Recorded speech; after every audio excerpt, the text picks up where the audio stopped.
Assalamualaikum warahmatullahi wabarakatuh. Salam sejahtera bagi kita semua. Perkenalkan kami dari kelompok 6 akan membahas mengenai edukasi digital dan kesenjangan teknologi dengan membawa 3 kasus utama.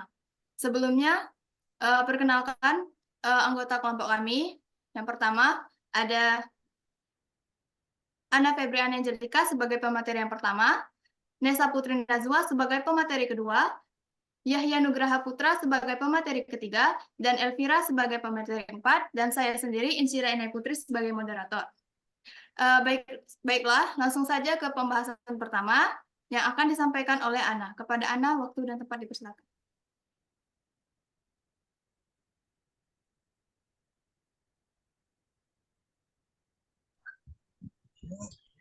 Baiklah, saya akan membacakan materi yang pertama tentang latar belakang, rumusan, masalah, dan tujuan.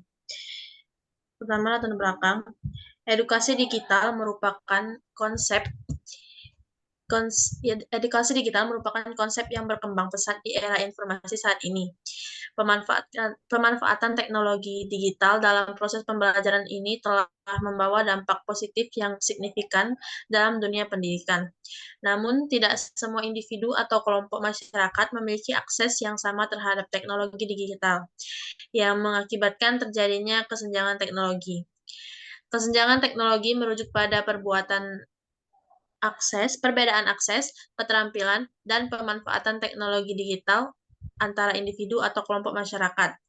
Hal ini dapat disebabkan oleh berbagai faktor seperti tingkat pendapatan lokasi geografis, kesenjangan sosial, dan faktor demografi lainnya.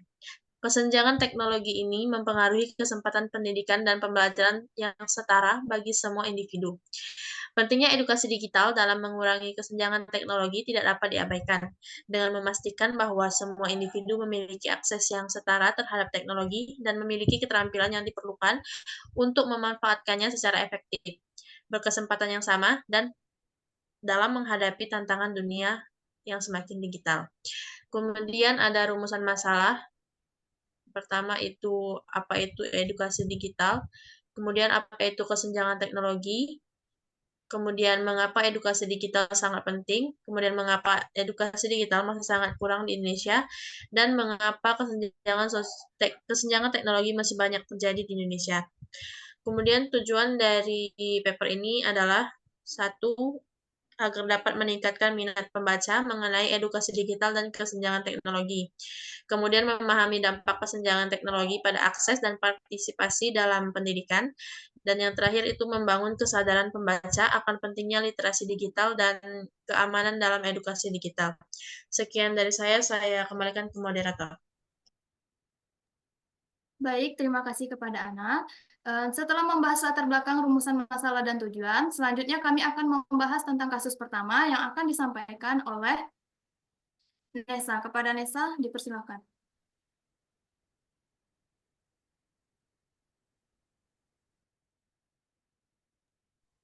Oke, baik. Materi selanjutnya yaitu kesenjangan akses internet di Desa Mekarsari. Desa Mekarsari memiliki keterbatasan infrastruktur telekomunikasi, mengakibatkan sulitnya akses internet stabil dan cepat bagi warga. Rendahnya literasi digital memperparah kesenjangan akses teknologi sehingga siswa dan tenaga pendidik kesulitan mengakses sumber daya pendidikan online. Yang pertama ada dampak, yaitu partisipasi kewarganegaraan. Yang kedua, sulit mengakses informasi hak dan kewajiban negara.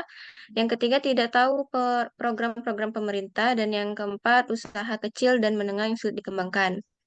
Selanjutnya ada hasil analisis, yaitu kesenjangan akses internet di Desa Mekarsari berdampak signifikan pada partisipasi kewarganegaraan, pendidikan, dan ekonomi.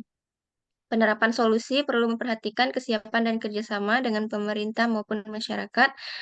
Masyarakat sekitar terutama harus dapat menjangkau semua kalangan masyarakat di Desa Mekarsari. Dan selanjutnya ada solusi, yaitu pembangunan infrastruktur telekomunikasi. Yang kedua, program literasi digital. Yang ketiga, bantuan ekonomi dan subsidi. Dan yang keempat, pengembangan aplikasi dan platform lokal. Selanjutnya ada manfaat, yaitu manfaatnya diharapkan dapat mengurangi kesenjangan dan meningkatkan partisipasi warga serta pemanfaatan teknologi untuk kualitas hidup yang lebih baik. Untuk selanjutnya, saya kembalikan ke moderator. Terima kasih kepada Nisa. Selanjutnya, untuk pembahasan yang ketiga akan disampaikan oleh Yahya. Kepada Yahya, dipersilakan.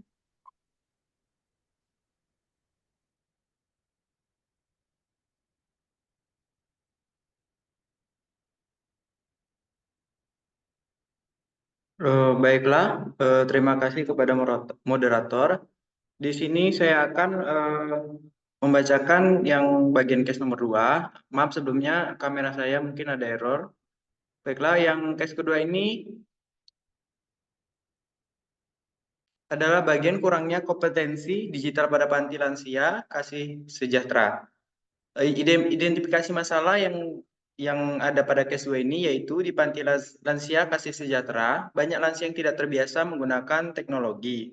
Hal ini membuat mereka kesulitan untuk berkomunikasi dengan keluarga yang tinggal jauh, mengakses informasi penting dan memanfaatkan layanan online seperti perbankan dan e-commerce.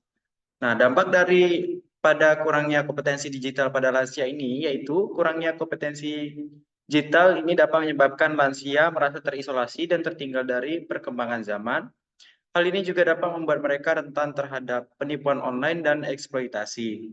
Kemudian, hasil dari analisis pada case ini yaitu kurangnya kompetensi teknologi pada kelompok lansia tidak dapat dihindari karena mereka fokus pada kesehatan dan rutinitas terkait. Perkembangan teknologi yang cepat membuat lansia terisolasi secara sosial dan literasi digital. Hal ini meningkatkan kerentanan terhadap cybercrime, mulai dari penggunaan data ilegal hingga penipuan dan tindak kriminal lainnya. Nah, solusi pada case ini yang dapat diterapkan yaitu pertama pelatihan komputer dan internet untuk lansia di panti, kemudian ada pengembangan aplikasi dan website ramah lansia. Yang ketiga itu adalah yang paling penting yaitu sosialisasi, pencegahan dan edukasi digital terhadap hoax dan cybercrime. Untuk selanjutnya saya kembalikan kepada moderator. Baik, terima kasih Yahya. Untuk kasus yang ketiga akan disampaikan oleh Elvira. Kepada Elvira, dipersilakan. Baiklah, saya akan menyampaikan kasus yang ketiga. Ketidaksetaraan dalam pendidikan STEM.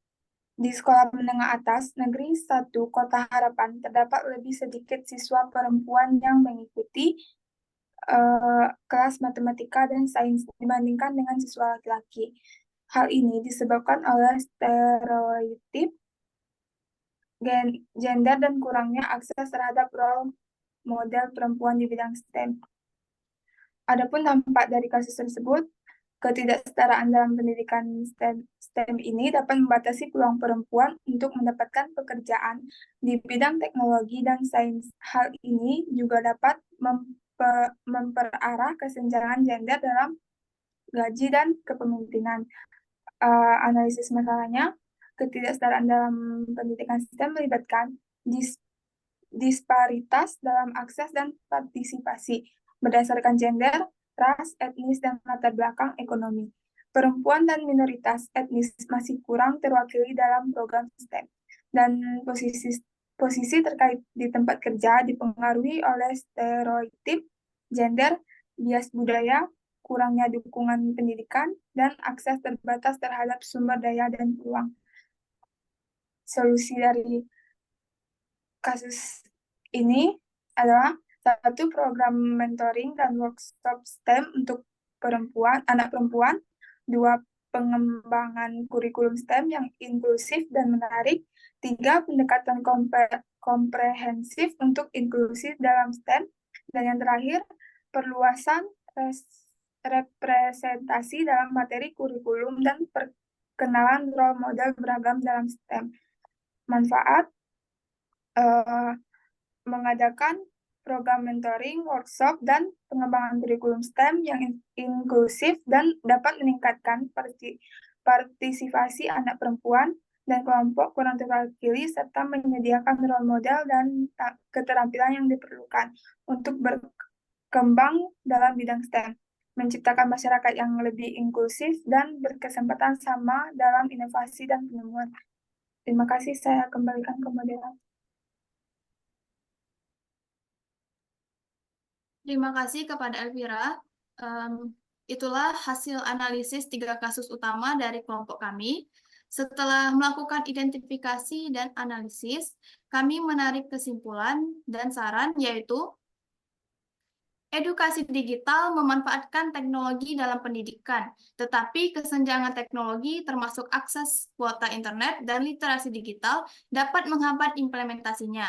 Upaya kolaboratif dari pemerintah, lembaga pendidikan, perusahaan, dan masyarakat diperlukan untuk mengatasi kesenjangan tersebut dan memastikan manfaat maksimal dari edukasi digital bagi semua pihak terlibat. Adapun sarannya, yaitu peningkatan aksesibilitas di daerah dengan kesenjangan dapat dilakukan melalui program pemerintah yang menyediakan internet gratis atau subsidi, perangkat, serta pelatihan keterampilan digital oleh pemerintah, lembaga pendidikan, dan perusahaan swasta. Demikian presentasi dari kami kelompok 6. Lebih dan kurangnya kami mohon maaf. Saya tutup dengan wassalamualaikum warahmatullahi wabarakatuh dan salam sejahtera untuk kita semua. Waalaikumsalam.